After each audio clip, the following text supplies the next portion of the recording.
Ada yang baru nih, namanya Pindar. Apa emang Pindar? Pinjaman daring. Itu mah sama aja. Pindar atau pinjol, pinjaman daring, pinjaman online, sama aja.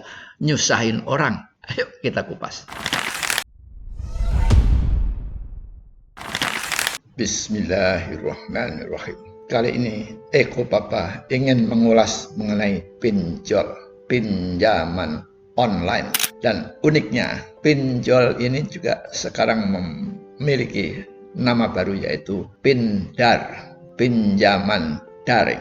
Pinjaman daring nama baru ini memang dikeluarkan oleh Otoritas Jasa Keuangan (OJK) sebagai nama baru untuk pinjaman daring yang terdaftar di OJK. Artinya masih banyak pinjaman online, pinjaman daring yang tidak terdaftar alias ilegal. Nah, seberapa banyak pinjaman online, pinjol yang ilegal? Bahkan OJK atau lembaga yang berada di bawah OJK mengeluarkan warning, investasi waspada untuk berhati-hati terhadap lembaga-lembaga pinjol yang tidak terdaftar. Jumlahnya sangat banyak, bahkan mencapai angka 100. Artinya masyarakat kita dicekokin dengan iming-iming penawaran pinjaman online secara mudah, secara cepat, dan tanpa ribet, tanpa bertele-tele, berbagai macam iming-iming agar dana cepat, ACC dalam waktu hitungan menit, hanya fotokopi KTP, di-approve sesegera mungkin, dana cair cepat, macam-macam promosi-promosi. Dan promosi tersebut muncul mudah sekali di dalam aplikasi HP kita. Saya pun sangat tidak tahu bagaimana mereka bisa punya nama nomor saya sehingga di HP muncul penawaran-penawaran. Padahal orang dalam seumur Eko Papa ini sudah tidak bisa mudah untuk terkecoh untuk menggunakan jasa pinjol. Namun tetap saja daftar nomor telepon Eko Papa ada di daftar yang disebarkan dengan iming-iming tersebut. Nah, pinjol sudah hadir di bumi Indonesia cukup lama. Mungkin sudah hampir 10 tahun atau bahkan lebih. Dan mungkin yang memperoleh manfaat banyak, namun yang menjadi berujung dengan malapetaka juga banyak.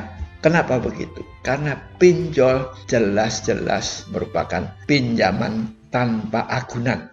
Itu konsepnya. Nah, sehingga bagi kreditur, bagi pihak yang memberi pinjaman, mempunyai risiko sangat tinggi. Itu bisa difahami karena risikonya tinggi sehingga dia memasang tarif bunga pinjaman yang sangat tinggi pula. Sangat tinggi, jauh di atas suku bunga pinjaman bank. Ini dari segi konsumen tentunya sudah sangat merugikan.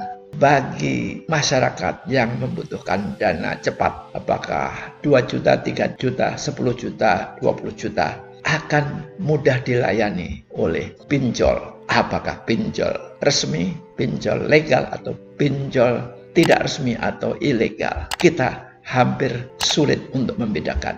Apa sih dampak negatif dari pinjol? Sangat banyak, terutama mengenai bunga pinjamannya sangat tinggi, jauh lebih tinggi daripada pinjaman bank. Bahkan ada yang mencapai 10% per bulan. Bahkan ada juga yang 2% per hari. 2% per hari itu berapa? Jadi sebulan menjadi 60% sebulan.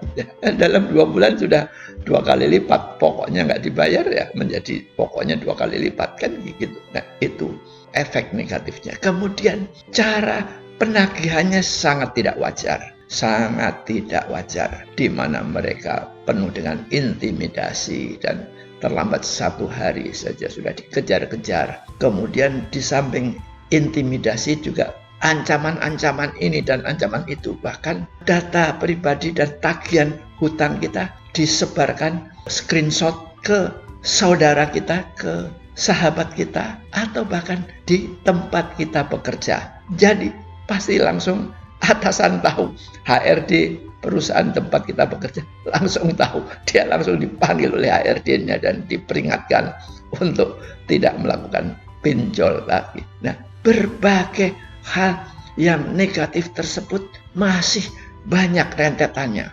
Bagaimana nama kita kemudian secara pinjaman kan adalah masalah pribadi yang orang sangat tidak ingin diketahui oleh siapapun, bahkan oleh saudara, bahkan oleh teman dekat. Tetapi justru kita meminjam sesuatu, kemudian disebarkan ke orang-orang kita yang terdekat, sehingga itu sangat memalukan, sangat merugikan sekali. Dan tentunya banyak juga mereka yang memunculkan biaya-biaya yang tidak jelas, biaya admin, biaya keterlambatan, bayarlah, biaya inilah, biaya itulah, ujung-ujungnya tetap itu adalah merugikan pihak konsumen. Sekarang mari kita tinjau manfaatnya apa? Kenapa kita mendadak butuh uang cepat? Apa? Seberapa cepat? Seberapa butuh kita? Keluarga yang sakit kan ada periode untuk penyembuhannya. Kalau nggak ada uang ya santai saja, diobati secara sederhana sampai ada uang. Kenapa kita mendadak ketakutan terbirit-birit harus ada uang ke rumah sakit supaya di ini, supaya di itu? Sakit itu bukan sesuatu yang emergensi. Memang untuk beberapa penyakit tertentu emergensi ya. Tetapi karena ada mudahnya pinjol, kita menjadi tergiur untuk memanfaatkan itu. Setelahnya kita menjadi dikejar-kejar, diuber-uber, dan ujung-ujungnya memang kita membayar melebihi daripada yang diperjanjikan itu. Makanya apalagi kebutuhan uang mendadak apa? Untuk bayar kuliah anak, ya itu jelas tidak bisa dipertanggungjawabkan. Membayar kuliah pakai uang pinjol, terus apakah sudah punya sumber uang untuk membayar bunga maupun membayar pokoknya? Kalau tidak punya sumber uang, jadi Anda seorang serabutan, kadang-kadang punya penghasilan, kadang-kadang tidak. Namanya kan penghasilannya tidak tetap. Tetapi Anda berani-beraninya meminjam pinjol, itu namanya bunuh diri, mencekek leher sendiri. Lawang untuk makan aja belum tentu, kadang-kadang ada, kadang-kadang tidak. Tapi ini pinjol yang harus dibayar bunganya secara periodik, secara terus-menerus, dan bunganya sangat tinggi. Jelas sangat tidak masuk akal. Apalagi kebutuhan untuk modal usaha. Modal usaha apa? Dagang bakso, apa? Dagang gorengan, atau dagang apa? Ada barang nih bagus, harus dibeli, ditutup supaya besok lakunya bisa harganya 2 kali lipat. Yang benar masa seperti itu? Please deh, pikir-pikir. Nggak ada bisnis yang menggiurkan dan dibiayai dengan suku pinjaman yang tinggi dan tetap menguntungkan. Nggak ada, nonsense itu. Too good to be true. Jadi janganlah kita bodoh melakukan pinjaman melalui pinjol. Jadi sekali lagi, pinjol adalah lebih banyak mudaratnya dalam masyarakat daripada manfaatnya. Namun entah kenapa pemerintah melalui OJK mengizinkan terselenggaranya pinjol. Memang pinjaman masyarakat itu memang ada mekanismenya, dan zaman dulu ada di BRI itu ada pinjaman, ada canda kulak, zaman dahulu ada pinjaman ini, pinjaman itu, tetapi dilakukan secara teratur dengan penuh dengan administrasi yang baik, dan kalau tidak bisa membayar pun juga ada tata cara penagihan dan lain sebagainya. Tetapi pinjol ini betul-betul meskipun terdaftar, meskipun legal, tetapi itu adalah aksi liar yang banyak menyengsarakan rakyat. Yuk kita hindari pinjol. Yuk kita jangan sekali-kali tergiur dengan pinjol.